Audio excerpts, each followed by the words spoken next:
Chapter 2 The Boys. While Nat takes a good long sleep, I will tell my little readers something about the boys among whom he found himself when he woke up. To begin with, our old friends. Franz was a tall lad of 16 now, a regular German, big, blond, and bookish, also very domestic, amiable, and musical. His uncle was fitting him for college, and his aunt for a happy home of his own hereafter, because she carefully fostered in him gentle manners, love of children, respect for women, old and young, and helpful ways about the house. He was her right-hand man on all occasions, steady, kind, and patient, and he loved his merry aunt like a mother, for such she had tried to be to him. Emil was quite different, being quick-tempered, restless, and enterprising, bent on going to sea, for the blood of the old Vikings stirred in his veins and could not be tamed. His uncle promised that he should go when he was 16, and set him to studying navigation, gave him stories of good and famous admirals and heroes to read, and let him lead the life of a frog in river, pond, and brook when lessons were done. His room looked like the cabin of a man-of-war, for everything was nautical, military, and ship-shape. Captain Kidd was his delight, and his favorite amusement was to rig up like that piratical gentleman and roar out sanguinary sea-songs at the top of his voice. He would dance nothing but sailors' hornpipes, rolled in his gait, and was as nautical in conversation as his uncle would permit. The boys called him Commodore, and took great pride in his fleet, which whitened the pond and suffered disasters that would have daunted any commander but a sea-struck boy. Demi was one of the children who show plainly the effect of intelligent love and care, for soul and body worked harmoniously together. The natural refinement which nothing but home influence can teach gave him sweet and simple manners. His mother had cherished an innocent and loving heart in him. His father had watched over the physical growth of his boy and kept the little body straight and strong on wholesome food and exercise and sleep, while Grandpa March cultivated the little mind with the tender wisdom of a modern Pythagoras, not tasking it with long, hard lessons, parrot learned, but helping it to unfold as naturally and beautifully as sun and dew help roses bloom. He was not a perfect child by any means, but his faults were of the better sort, and being early taught the secret of self-control, he was not left at the mercy of appetites and passions, as some poor little mortals are, and then punished for yielding to the temptations against which they have no armor. A quiet, quaint boy was Demi, serious yet cheery, quite unconscious that he was unusually bright and beautiful, yet quick to see and love intelligence or beauty in other children.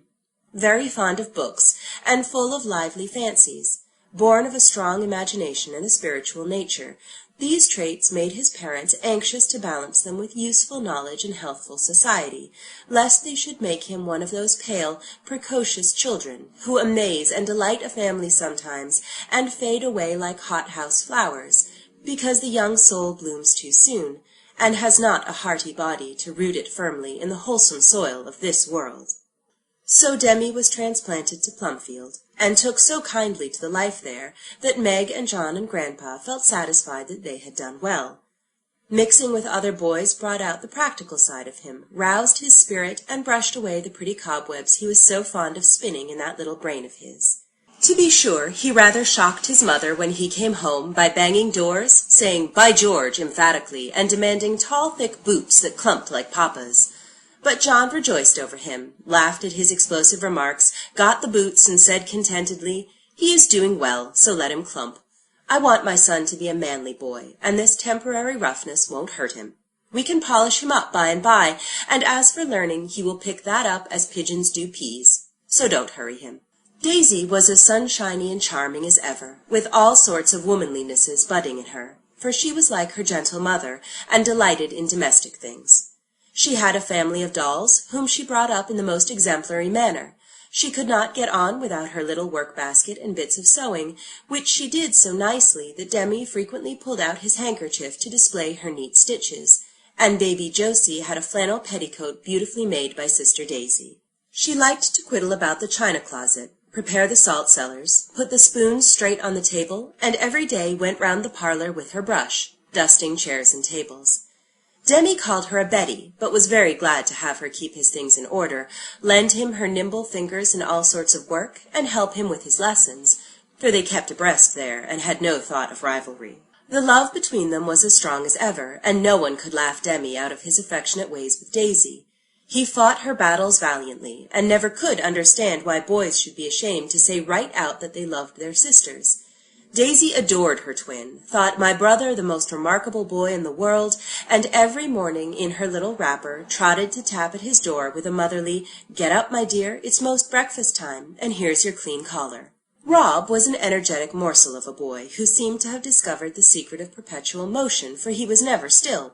Fortunately, he was not mischievous, nor very brave, so he kept out of trouble pretty well, and vibrated between father and mother like an affectionate little pendulum with a lively tick, for Rob was a chatterbox.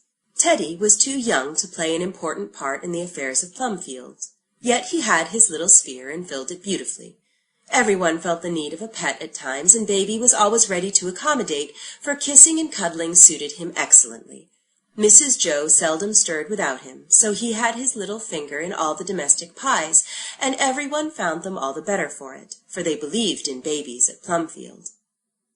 Dick Brown and Adolphus or Dolly Pettingill were two 8-year-olds. Dolly stuttered badly, but was gradually getting over it, for no one was allowed to mock him, and Mr. Bear tried to cure it by making him talk slowly. Dolly was a good little lad, quite uninteresting and ordinary, but he flourished here, and went through his daily duties and pleasures with placid content and propriety. Dick Brown's affliction was a crooked back, yet he bore his burden so cheerfully that Demi once asked in his queer way, "Do humps make people good-natured? I'd like one if they do." Dick was always merry, and did his best to be like other boys, for a plucky spirit lived in the feeble little body. When he first came, he was very sensitive about his misfortune, but soon learned to forget it, for no one dared remind him of it after Mr. Bear had punished one boy for laughing at him. "God don't care, for my soul is straight if my back isn't," sobbed Dick to his tormentor on that occasion, and by cherishing this idea, the Bears soon led him to believe that people also loved his soul, and did not mind his body, except to pity and help him to bear it. Playing menagerie once with the others, someone said, "What animal will you be, Dick?"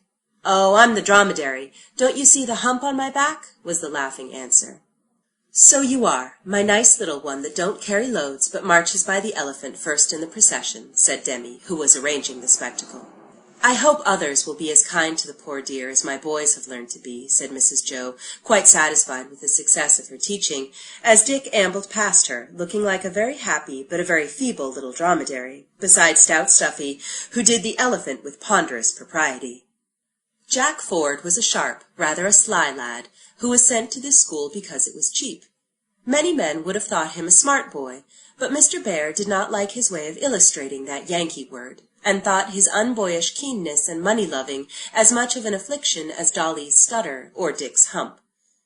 Ned Barker was like 1,000 other boys of 14, all legs, blunder, and bluster.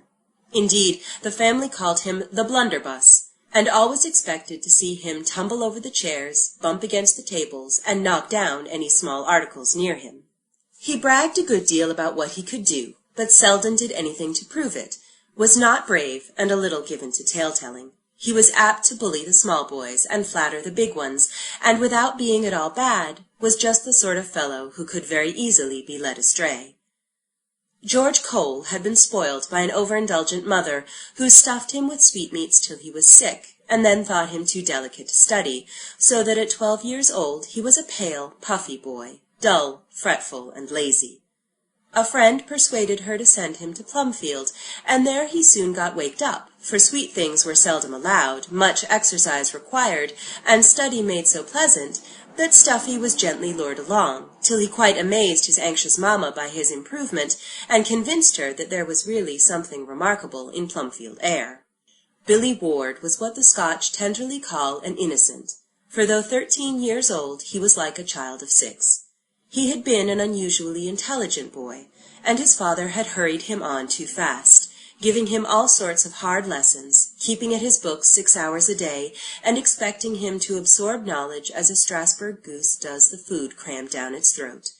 He thought he was doing his duty, but he nearly killed the boy, for a fever gave the poor child a sad holiday, and when he recovered, the overtasked brain gave out, and Billy's mind was like a slate over which a sponge has passed, leaving it blank. It was a terrible lesson to his ambitious father. He could not bear the sight of his promising child changed to a feeble idiot, and he sent him away to Plumfield, scarcely hoping that he could be helped, but sure that he would be kindly treated.